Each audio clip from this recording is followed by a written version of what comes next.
हरियाणा आणि जम्मू काश्मीर विधानसभा निवडणुकीचा आज निकाल। सकाळी 8 पासून एबीपी माझावर मतमोजणीचं सुपरफास्ट कव्हरेज। जम्मू काश्मीरमध्ये 90 जागांसाठी मतमोजणी थोड्याच वेळात। कलम 370 रद्द झाल्यावर कौल कुणाला याची उत्सुकता। मेहबूबांची सरशी की अब्दुल्लांची मुसंडी, स्थानिक पक्ष किंगमेकर होण्याची शक्यता। मुख्यमंत्री एकनाथ शिंदे आणि उपमुख्यमंत्री देवेंद्र फडणवीस आज सोलापूर दौऱ्यावर।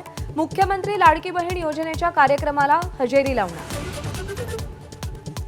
महाविकास आघाडीची आजही बैठक, सगळ्या प्रमुख नेत्यांची उपस्थिती। जागा वाटपाबाबत अंतिम टप्प्यातील चर्चा सुरू असल्याची माहिती।